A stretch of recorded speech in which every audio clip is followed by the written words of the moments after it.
em Jeremias 9, do versículo 23, vai dizer: assim diz o Senhor, não se glorie o sábio em sua sabedoria, nem o forte em sua força, nem o rico em sua riqueza, mas quem se gloriar, glorie-se nisto, em compreender-me, em conhecer-me, pois eu sou o Senhor, e ajo com lealdade, com justiça e com retidão sobre a terra, pois é dessas coisas que eu me agrado, declara o Senhor. Amém?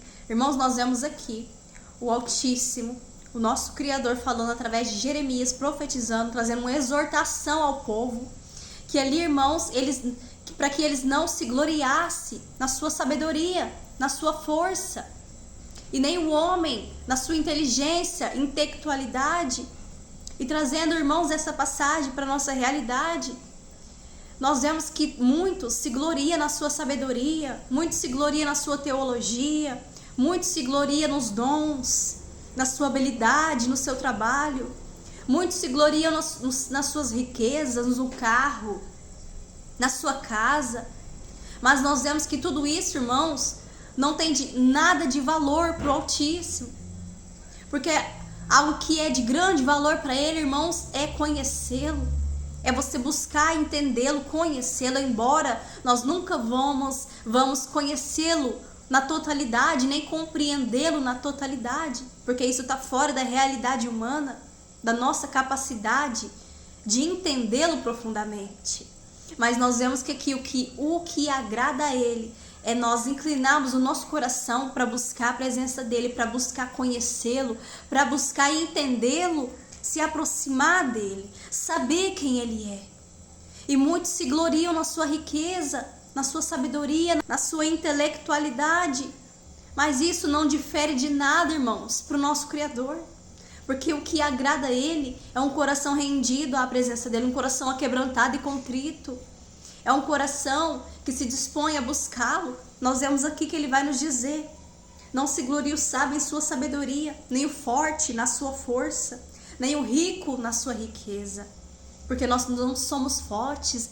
Talvez, irmãos, a gente bate no peito e nos dizemos forte, mas nós não somos fortes, irmãos. O que nós temos de bom é a graça, é a presença do Espírito Santo. Talvez nós nos gloriamos no dinheiro, na riqueza, no trabalho, nos bens materiais, mas tudo isso, irmãos, se não fosse o Criador na nossa vida, se não fosse o Senhor nos entregando, nos dando, irmãos, nós não tínhamos nada. Por isso nós não devemos se gloriar. Muitos se gloriam nas suas obras, muitos se gloriam na sua aparência, nas suas muitas cirurgias, e coloca a sua esperança, a sua força nisso. Muitos se gloriam na sua religiosidade, assim como o publicano e o fariseu. O fariseu ali, irmãos, no templo orando, ele batia no peito, ele se engrandecia. E ele falava, ele dava graças a Deus porque não era igual aquele publicano. Ele se gloriava nos jejuns, ele se gloriava porque orava muito, porque era um fariseu, letrado, sabia da Torá, sabia da lei. E ele se gloriava nisso.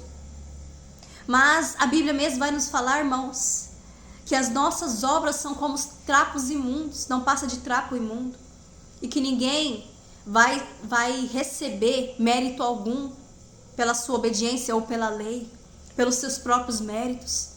Porque se fosse isso, irmãos, não precisava do nosso Salvador Jesus vir morrer por nós. Se nós fôssemos tão santo e perfeito assim, se nós fôssemos, irmãos, ir para o céu, ser salvo pelas nossas obras, não precisaria o nosso mestre vir se entregar e pagar por nós, para nos resgatar e nos conectar ao Pai. Mas ali naquele templo, irmãos, aquele publicano que era pecador, ele nem ousava olhar para cima. Ele ali humildemente abaixava a cabeça e se arrependia, pedia perdão.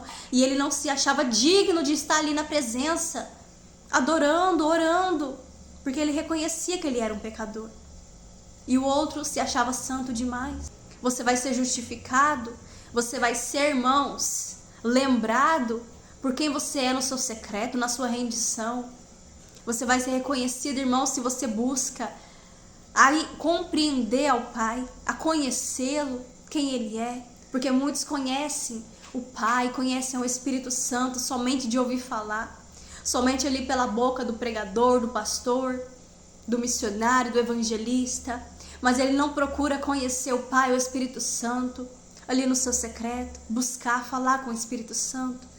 E nós vemos, irmãos, que aqui, no último versículo, o Senhor vai nos dizer: pois é dessas coisas que me agradam, declara o Senhor. E do que ele se agrada, irmãos? De nós compreender ele, da gente buscar conhecê-lo, da gente se esforçar em buscá-lo, a ter intimidade com ele, a ter experiências com ele. Porque, irmãos, é muito fácil a gente pregar ali a palavra, mas nunca ter experiência, nunca ter ouvido a voz do Espírito Santo. Mas quando você conhece o Espírito Santo, quando você tem intimidade, quando você reconhece a voz dele, você tem profundidade de experiências com ele, então você tem uma autoridade maior sobre aquilo que você está falando. Tem muito mais peso sobre aquilo que você está falando, porque você está pregando o que você vive. Então, irmãos, nós temos que pregar o que a gente vive. Nós precisamos conhecê-lo, para que ali o que a gente for fazer no público, irmãos, seja somente um reflexo daquilo que a gente é no nosso íntimo, no nosso secreto. Então que a gente venha, irmãos, se gloriar na cruz, na salvação, na redenção, se gloriar em conhecer ao Pai, a conhecer o Espírito Santo e a conhecer o Cordeiro Santo, a ter intimidade, comunhão com ele, experiência com ele, em conhecê-lo, em buscá-lo, em estar com ele no secreto. Amém?